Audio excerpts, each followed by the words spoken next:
Assalamualaikum warahmatullahi wabarakatuh. Salam sejahtera untuk kita semua. Om Swastiastu, Namo Buddhaya, salam kebajikan. Yang kami hormati Bapak dan Ibu, serta hadirin sekalian yang berkesempatan hadir pada hari ini. Perkenalkan, nama saya Eka Syafruddin atau biasa dipanggil Eca. Saya merupakan mahasiswa Magister Manajemen Universitas Pamulang. Dalam pertemuan kali ini atau dalam acara pada hari ini, saya akan mencoba memaparkan paparan tentang hasil penelitian kami terkait tentang analisis rasio keuangan untuk menilai kinerja keuangan pada PT Bukit Uluwatu Villa di Bali. Ya, baik. Langsung saja pada kesempatan kali ini saya akan mencoba share screen terkait tentang paparan saya pada hari ini. Ya, baik. Sebelumnya saya beserta tim, yaitu penulis pertama saya sendiri, kemudian penulis kedua saudari Ani Khairani, kemudian penulis ketiga yaitu saudari Cindra Setia Dwi Insani. Ya, adapun abstrak outline pada kesempatan kali ini saya akan menjadi beberapa bagian, yaitu menjadi 5 bagian. Yang pertama ada abstrak, pendahuluan, metode penelitian, kemudian dilanjutkan dengan pembahasan dan hasil penelitian, dan yang terakhir kesimpulan dan saran.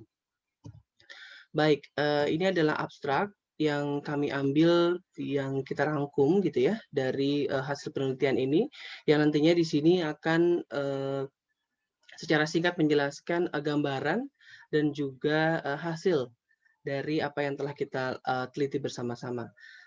Mungkin ini kita skip karena ini merupakan rangkuman begitu ya. Kata kunci yang kami pakai yaitu ada rasio, kinerja, dan keuangan. Kemudian untuk pendahuluan, ini adalah latar belakang bagaimana kami mengambil sampel di PT Bukit Uluwatu Villa Tbk ini, dan juga kami melihat gitu ya persaingan global saat ini memaksa perusahaan untuk lebih berinovasi untuk menjalani bisnisnya. Kemudian perusahaan harus menjaga keberlangsungan dari persaingan dan mampu untuk bisa bertahan dalam bisnis tersebut. Karena di dalam perusahaan itu tidak hanya dilihat dari gedung yang dimiliki dan atau barang jasa dan apa yang diproduksi, tetapi juga dilihat dari kondisi keuangan. Jadi kondisi keuangan itu sangat penting. Kemudian ini kita dapat tabel rasio keuangan yang kita dapat dari PT Bukit Uluwatu Villa Tbk ini. Kemudian ini merupakan tujuan penelitian kami. Yang pertama mengetahui rasio likuiditas, kemudian mengetahui rasio solvabilitas dan rasio profitabilitas, dan nantinya akan mengetahui kinerja PT Bukit Uluwatu Villa Bali ini merupakan periode di tahun 2009 sampai 2017 seperti apa. Begitu. Kemudian lanjut saja, ini tinjauan pustaka. Ya, tinjauan pustaka ini mungkin bisa kita lihat bersama-sama ya. Kami mengambil dari beberapa pengemuka gitu ya. Yang pertama seperti Andi Ferianto dan juga Endang Sita Triana yang mengatakan manajemen adalah suatu proses penyelenggaraan yang ada di sini Bapak dan Ibu sekalian. Kemudian ada dari Jun Husada terkait tentang fungsi dasar manajemen gitu ya. Ada 4 di sini, yaitu adalah ada planning, organizing, kemudian leading or motivating, dan juga controlling dan monitoring. Kemudian kita lanjut saja, ini masih tinjauan pustaka seperti neraca dan juga laporan lugiraba, kemudian laporan keuangan gitu ya. Kemudian rasio keuangan juga kami hadirkan di sini, dan yang paling penting adalah kinerja itu sendiri. Kami angkat ada 3 dari Sudarmayanti, Jumbingan, dan Prawironegoro, seperti itu.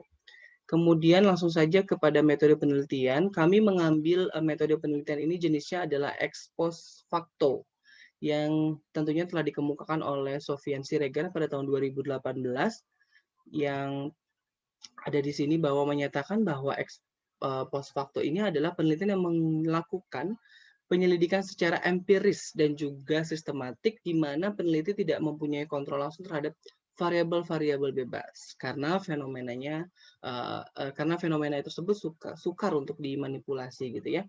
Kemudian di sini juga ada karakteristik dari penelitian ex post facto yang bisa Bapak dan Ibu lihat sekalian.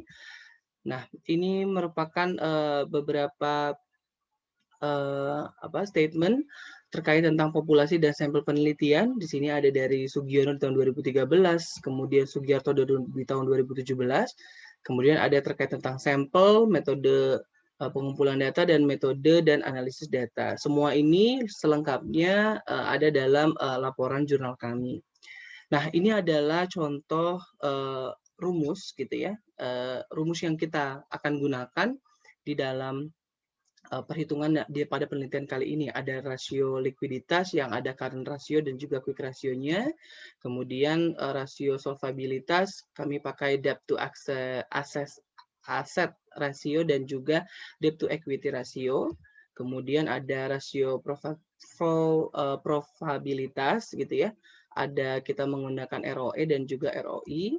Nah, kami juga menggunakan standar tingkat kesehatan perusahaan. Jadi nantinya setelah kita menghitung, kemudian kita melihat kinerjanya itu bagaimana.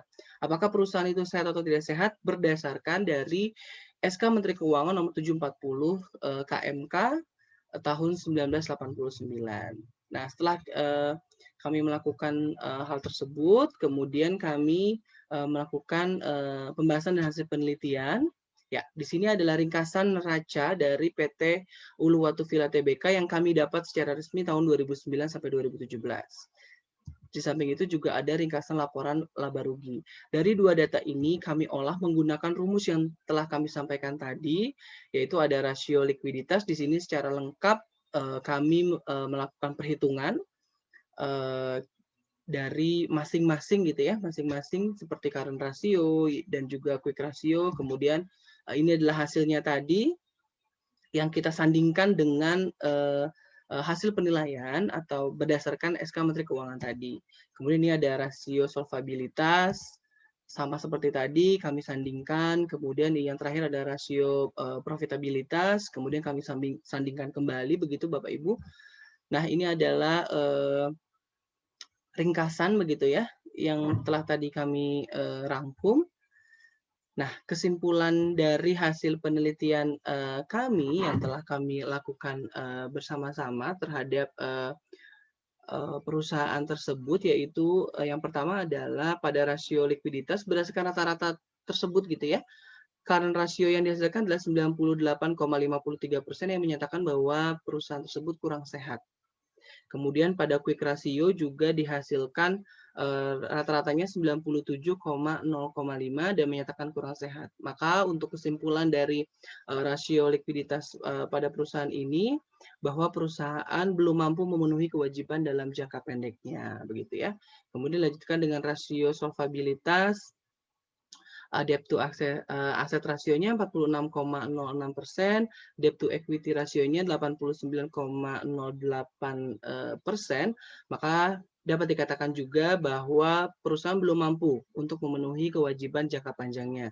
Yang terakhir adalah rasio profitabilitas, di mana return on asset-nya 2,19% dan return on equity-nya 3,87%, begitu Bapak dan Ibu, yang menyatakan bahwa perusahaan juga belum mampu menghasilkan laba setelah pajak dengan menggunakan modal sendiri yang dimiliki oleh perusahaan. Untuk itu, maka dari hasil analisis rasio-rasio pada bab sebelumnya yang telah kami lakukan, kami menyimpulkan saran bahwa sebaiknya perusahaan meningkatkan laba usaha yang diperoleh, gitu ya. Kemudian meningkatkan aktiva lancar dan mengurangi utang lancarnya, agar perusahaan dapat memenuhi kewajiban lancarnya tepat saat sudah jatuh tempo, serta meningkatkan ekuitas agar perusahaan dapat berkembang terus dan bertahan dalam masa sekarang ini. Baik, mungkin Bapak dan Ibu itu saja yang dapat saya sampaikan pada kesempatan yang sangat singkat kali ini. Untuk lebih lengkapnya paparan tersebut telah kami jabarkan dalam laporan jurnal kami.